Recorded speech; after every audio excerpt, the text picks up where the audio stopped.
Hey guys, Audrey Meyer here. I'm with Peggy Hall for another amazing interview in a summit.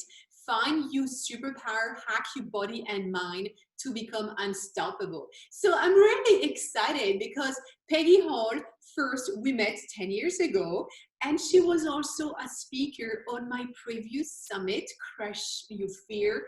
And people loved her, and I love her. So I wanted to have her back, but before we going into the interview and talk about Peggy's knowledge, I want first I want to say hi, Peggy. How are Yeah, you? hello. And then Peggy, can you tell us a little bit about yourself? You're a surfer like me, and we have the same love and passion of the ocean. But you're just such an amazing person. So can you share a little bit of your background with the audience? Thank you, Audrey. I love meeting your viewers because my life stands for positivity and possibility, and I have devoted my life to helping people elevate their own physical well-being, their emotional, their mental well-being, so that they can be unstoppable. I have a long list of things I've done. Yoga for surfers. I'm a yoga instructor. I was certified as a nutritionist. I have done my own living swell business with health products and retreats and teacher training.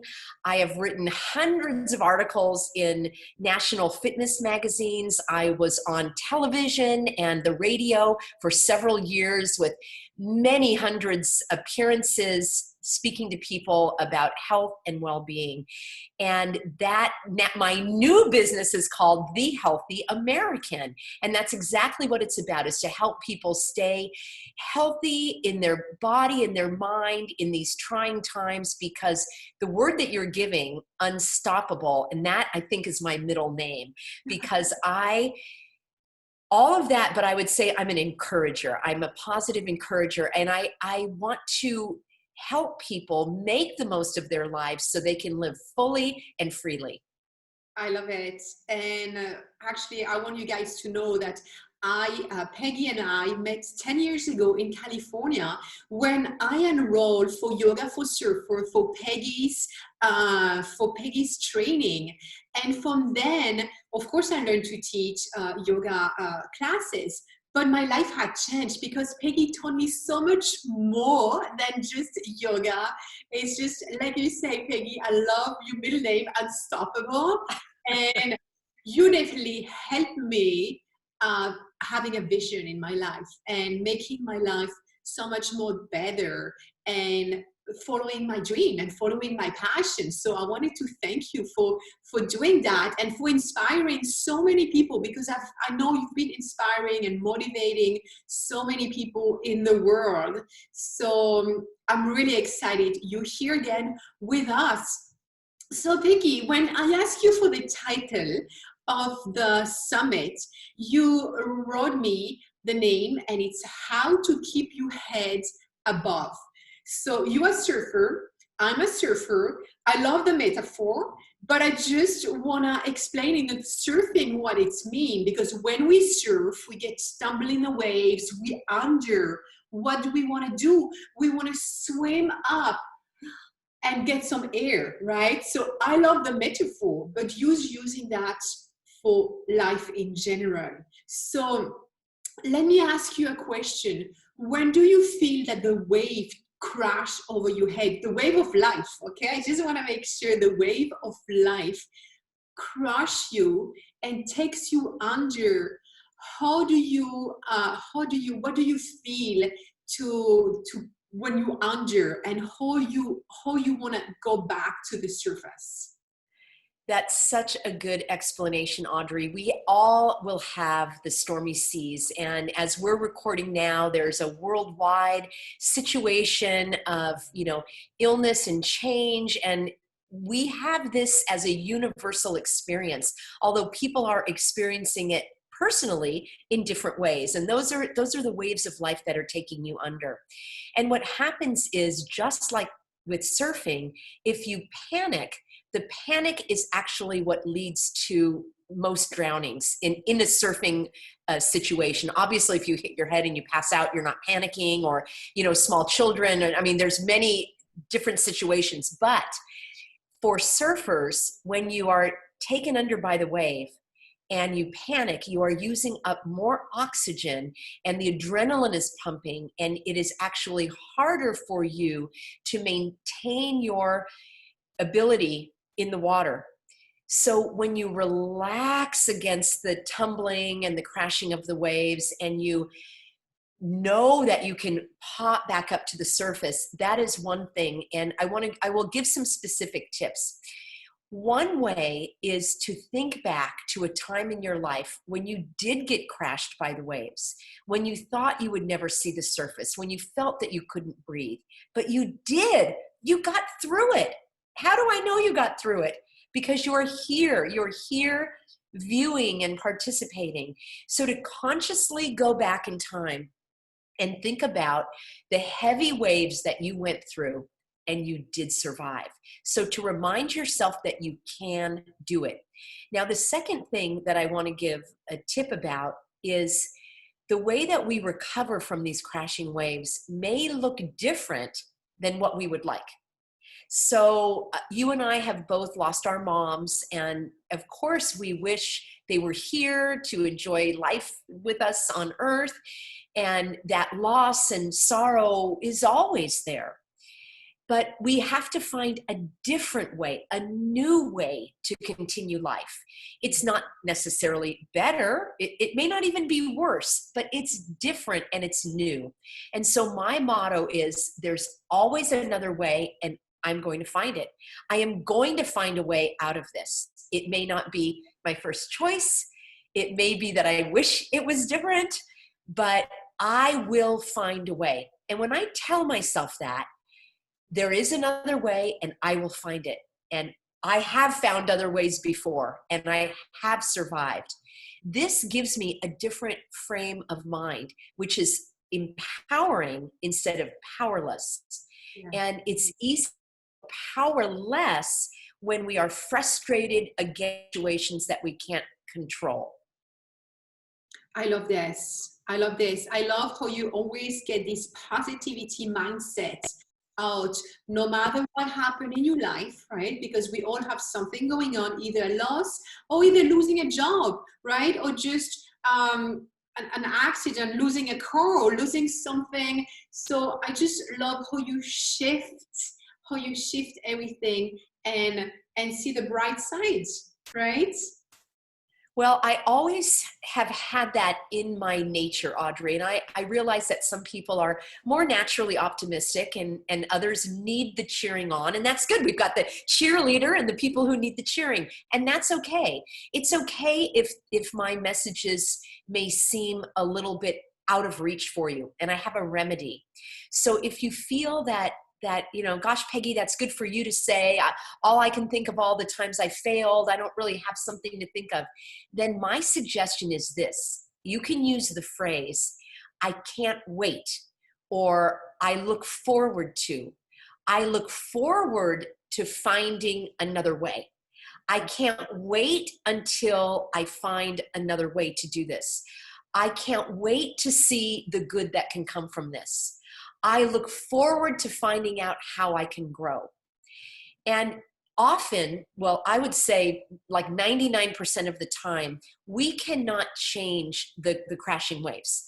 When we go surfing, you cannot control the wind. You cannot control the waves. You cannot control the water temperature. But you can put on a wetsuit. You can adjust your sails. You can choose which waves you want to go on.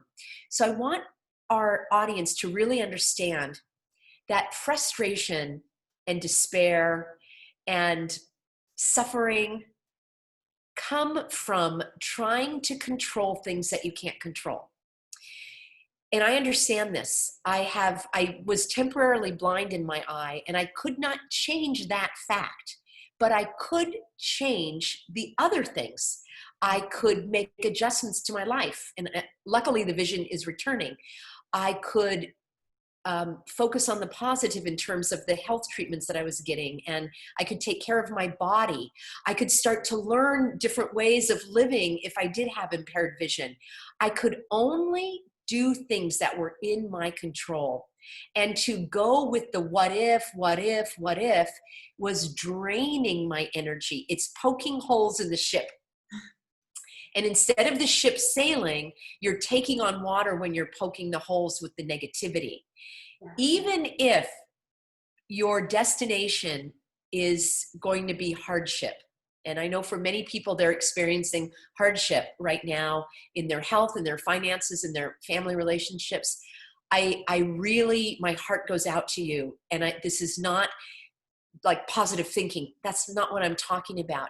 These are actions, and these are conscious choices that you can make about how you want to look at things. And even if the destination turns out to be a disaster, at least you haven't drained your energy from all of the what ifs and the negativity. So you remind yourself of past events when you did overcome, when you did bounce back, when you could get your head above the waves. And I want to add one other very important point here, probably the most important point, is to have support. And I know, Audrey, you offer this support. Friends, you need to have an individual outside of your family, because your family's too close. They love you. They want you to feel better. They don't really want to they don't really want to help you through the trials. They just want you to get over them. And when you have a coach that will be with you without judgment, without, friends and family, we already have relationships with them that are established. You need someone from the outside who is qualified to help you in these areas. And I would say, actually, I would put that as number one, is support. You need that. Yeah. Years ago, when I was going through some troubling times and I was getting support, and the coach asked me, where is your support now? Where do you get support? And I had no support. I was trying to do it all by myself because I want to be self-sufficient and I'm intelligent. I can get through this, and it's weak to ask for help. No, it's smart to ask for help. Yeah. We are designed to be in community. We are designed to interact with other individual human beings. I mean, this is awesome that I can reach all of you, but I want to give you a hug. I want to see you, I want to be with you. And however you can get the support, in person, online, this will give you the lifeboat, so that even if the ship goes down, you got the lifeboat. And Audrey, you could probably talk a little bit more about that too. I'm not really doing personal coaching anymore, but I know you are. But it is so true, because you were talking about a couple of things. I would like to go back. And yes, your family loves you, but they are not your best in supporting your action, because they always want you not to get hurt, so not to take risk, not to try something new, because they want to protect you, because they love you, right? So trying something new would be scary, versus having like someone who is pushing you, either a coach or a trainer. I'm a personal trainer in fitness, but I have someone training me, because I want someone who kick my ass, right? And it's just like, I'm the same. When I'm training someone, I would kick their ass to push them. I won't hold their hand. I'm like, no, that's okay. You can stop now. So this is so important. And I'd like also to mention something. You were talking about negativity. So it's very important also to surround yourself with the right person, right? So your family are the right person to love you, but they are not the right person to coach you. So this is so important to make a difference. So my question, Peggy, to you, how do you deal with people who could be difficult, and where you expect those people to have a support? So how do you deal with those people who are maybe not the right one, or who are maybe just difficult? Yes, just like we can't control our circumstances, we can't control the wind and the waves and the weather and the water temperature, we cannot control other people. We cannot control what they think. We cannot control what they feel. We cannot control what they do. Only they can. And even if they tell us what they think and what they feel, we don't know that that's accurate. It's difficult to express your feelings. It's difficult to put into words how you're feeling. So I have a couple pieces of advice. And first of all is to just acknowledge that they, as difficult as they may be, they have the right to their feelings and their emotions and their actions just like you do. But they also have the consequences of their feelings, thoughts, and actions, just as you do. So if someone is being very difficult with you and they choose to do so, one of the consequences might be that you don't engage in the conversation. And I would recommend that you have these conversations earlier. I want to offer a couple of very specific tips. Number one is difficult people have unexpressed pain. There is something in them that they never were able to fully release. It might have been a trauma. It might have been a loss. It might have been a wrongdoing. There is some type of hurt or bitterness or unresolved wound that has not healed. So to acknowledge that in your own self, like, this person is hurting, and that's why they're so difficult. That's why they're so angry. That's why they're manipulative. That's why they're deceitful. That's why they're aggressive, or that's why they're passive. Any of those. And we all have our flaws and faults. I mean, oh my gosh, I have so many, I am always seeking to grow, but that's kind of the run of the mill. There are people that are intentionally belligerent and difficult. And so in your own self, to acknowledge that is a hurting person, and the only way they know is to try to hurt someone else. And sadly, our society has contributed to this, because there is this notion of, unconditional forgiveness, which is fine, except that removes the responsibility of the wrongdoer. So if there was a child that was abused by a parent, or a wife that was cheated on by the husband, and all of the books and the religious teachings say, forgive and forget, you're just harming yourself. That's all true. Those are your choices to make. But the fact is, wrongdoing occurred. And I think I have a whole nother topic about spiritual forgiveness, because it's been, what I have noticed is that the people that feel that they have already forgiven everyone, sometimes they're the ones that are the most difficult, because they still feel that there was an injustice done to them. So for us, we need to acknowledge that their wound and their difficulty may have nothing whatsoever to do with us or our actions. The second thing I would recommend is to hear the person out. And you use phrases such as, well, tell me more. I'd like to hear your perspective. That's an interesting view. I can hear what you're saying. What else? What else? What else? Often the difficult people do not feel they have been heard, because they're so difficult, and people push them away. Yeah. And once you actually allow them to share what's on their mind, you would be amazed, you would be astonished at how those levels of intensity decrease, because they've been heard. And just because you hear them doesn't mean you're agreeing with them. By saying, I understand your point. Thank you for sharing that perspective. I hadn't considered it before. I hear what you're saying. This is so important for everyone, difficult or not. Then the third thing, so you acknowledge that their hurts mainly have nothing to do with you. Second, you really give them a chance to open up, just hear what they have to say. Often they'll come around just by hearing what they're saying. They're like, oh, this doesn't sound good. And then the third thing is you lovingly let them know that you have boundaries. And, I had this with my mom, where we really enjoyed doing things together, but I was very busy and I was working. And so I let her know that, like, I can do this on Saturday, but I can't do it on Sunday, and I can't do it every day of the week. In the old days, I was just trying to do, and I did this for everybody as a people pleaser. I would do whatever people wanted.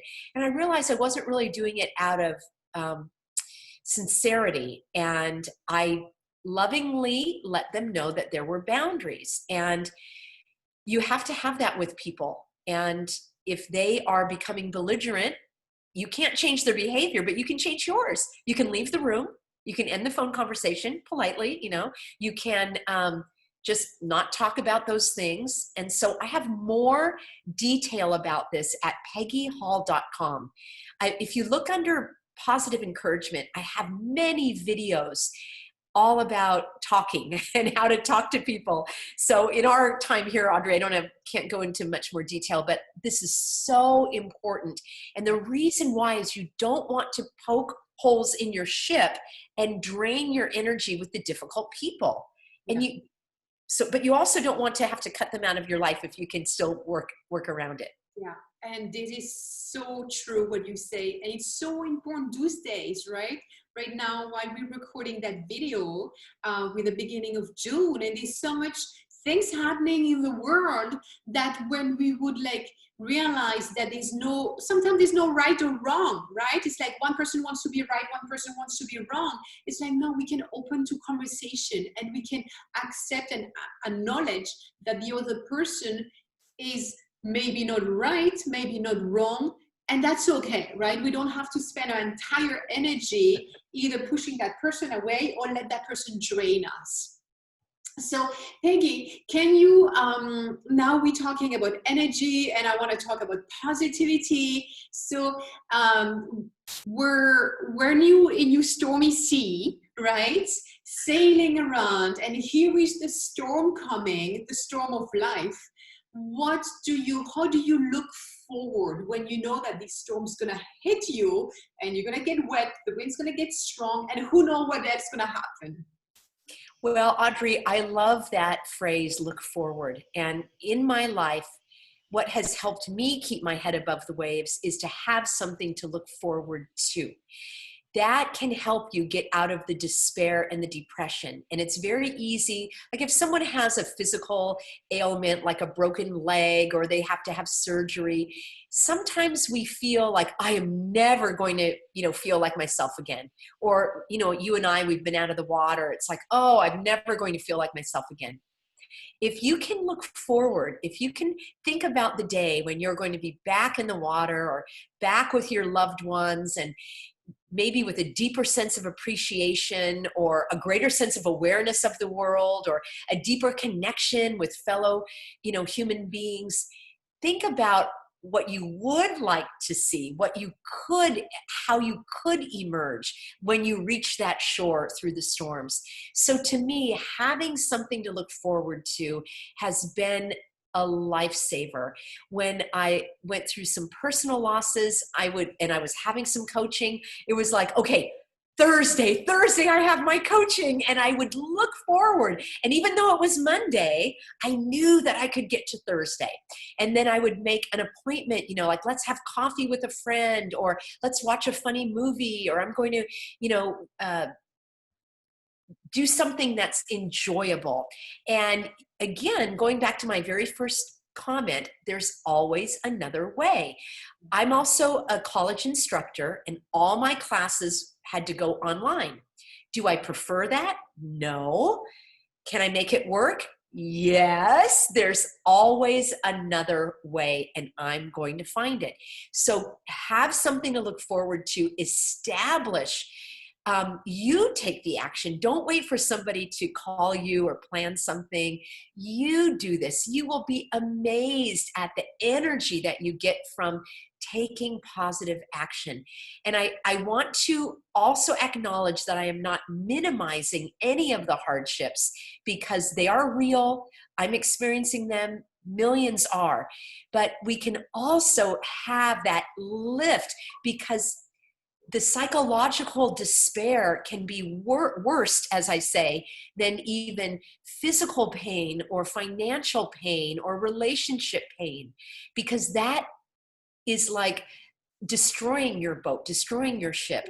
And you need to keep all of your mental and your physical and emotional strong so that you can endure. And I would also say, Audrey, I just have to really make this point. Please, friends, don't go through it alone. In these times, I've lived in my neighborhood for 20 years. And even like last week, I was meeting new friends in the neighborhood, and we were just being more neighborly and caring for each other. That's the good that can come from these things. So you look for those ways of resilience and bouncing back and looking forward and getting support. Yeah. Support is essential. It is what will help you. It is an investment in you. You will be amazed at how just a few sessions can get you going in the right direction. It's smart people get support. Yeah. I used to think it was the opposite, that weak people. Yeah. Smart people get support. Smart people learn more. Smart people ask for help. And smart people are you guys. So please take advantage of these opportunities. I know you're going to be meeting lots of guests and so forth. Unfortunately, I cannot take on any more clients, but I've got my free information. And Audrey, I know you're an amazing coach, and you deserve it, my friends. You deserve it. This is essential for you to take care of you. Yeah, this is so important. And here I have a little story from 10 years ago. I was competing on the kiteboarding World Cup and doing a trick. I hurt myself. I tore my ACL, my crossed ligament. So I don't know if you know a lot about what's going on when you hurt yourself, but you need to have surgery and stay out of the water for 6 months. When you're a professional athlete, you have to compete, you have sponsor, you have expectation. So here I am in my shower crying, not because of the pain, because of what's going to happen. So story short, I'm like, oh my gosh, but I have 6 months out of the water. What I'm going to learn during the 6 months. So I was making a plan. I'm like, all right, you're going to learn that. You're going to take some online class. You cannot go in the water. You're going to start to do visualization because in 6 months, I want to compete again. So I learned all those process, those mental visualization, which I would have never done, right? If I wouldn't have been injured. But my goal, my vision, what I was looking for is that in the 6 months from now, I'll be stronger and I'll be back on the water with a stronger mindset and with a stronger body. So sometimes when these storms comes, right, it's like when we acknowledge it, we can learn something, right? And you know, Peggy, because you've been there, you learn so much. So I love when this big wave comes, and if I get tumbled, I'm like, what I'm going to learn from, what I'm going to look forward during my next training, maybe not to be crashed again by that same big wave. So I just love what you said, Peggy. Oh, great, Audrey. Fantastic. We're of the like minds. Peggy, can you share some successful story? I know there are many, but can you share a couple successful story with the audience? Oh my gosh. You know, Audrey, I am so fortunate that I have been doing this for a long time, and I have thousands of beautiful individuals that I have met. They have learned from me. I have learned from them. And that is the beauty also of being in a position to be an encourager and a motivator and a coach. And I want to go to one in particular, which was some time ago when I used to do a lot on detoxing and that kind of stuff, which again, it's all at Peggy Hall, so you can find that if you're interested. I'm just not actively doing those retreats right now. One woman had such a negative attitude when she got my program, and she emailed me back saying, oh, you can't expect me to eat this. And, you know, it's going to be really expensive to buy all this organic food. And I thought, wow, you know, she's really needs to detox her emotions, not just the body. So about a week later, she emailed and said, well, you know, I've lost 5-7 pounds, but I'm really sick of that lentil soup you recommended. It's like still positive, but also negative. Then at the end of the month, and it was only like a 5-day detox. She just kept doing it. And at the end of the month, she emailed me, and her entire tone of her outlook and her energy was completely changed. And she said, oh, Peggy, I can't thank you enough. I have no cravings for any sugar, for any chocolate. I went to the chocolate fantasy, event where everything was chocolate buffet. And she said, I didn't even want it. I had to use no willpower. I didn't even want it. And I thank you so much. I've lost 20 pounds and I'm not going to stop. Now, you might think the most important thing of the story was that she lost the 20 pounds or she didn't eat the chocolate. I mean, those are very wonderful results. But the enduring result, the long living result, was that she changed her outlook from negative and critical to positive and grateful. And it's easy to get stuck in the negativity because it is a heavy energy. And what does heavy do? It draws you down, right? Like an anchor goes in the water. Yeah. But the boat is light, the boat is floating. The anchor is the negativity, and you can get stuck in the heaviness. So what's the solution? You find the positive support, you watch the videos, you remind yourself of your successes, and most of all, I hope everyone watching knows that they deserve to live the life that they want. A healthy, happy, a joyful life, fully and freely, as I say. So that is my hope and prayer for all. Yeah, that's so nice, Peggy. And we know that positivity and mindset has so much more power on a sustainable. Sorry, it's like my friend, sustainable way, right? Because you can stop eating chocolate and lentil for a week. You lose weight, but once you change your point of view, once you change your mindset, it's like bingo. It's like you change your life forever. And if you need a coach, even better, because that's going to happen faster. There are some people trying to change lifestyle and it takes them 10 years, 20 years. I hire a coach because I want to learn fast, which means I can change fast and I can live a better life longer, right? So Absolutely. big difference. So Peggy, I know you have a generous gift for the audience. Can you tell us a little bit about that? Yes, Audrey, this is something that I created for myself because probably like our viewers are as well, very busy with a lot of competing demands. And I do a lot, like I love to write in notebooks and everything, but I realized I was getting too scattered. You know, this is okay for all my ideas, but what about my plan? So what I have for everyone is my captain's log. And the captain's log is just what a captain does on a ship. He needs to track what happened that day. And will have a place in this captain's log to clear the decks, which means empty your mind of everything you need to do. There's a place where you can plan your morning, afternoon, evening. And then most importantly is where you plan your outlook, your PMO, your positive mental outlook. And you can have words and phrases that you want to focus on. And then at the end of the day, you reflect and you can say what your successes were, where you still want to grow. There's an area to chart your physical fitness. So it's a very simple 2-page captain's log. And then I have a third page with all of the description. And I normally was having that as a program that people paid for, but I want everybody to have it. So it's my gift to you.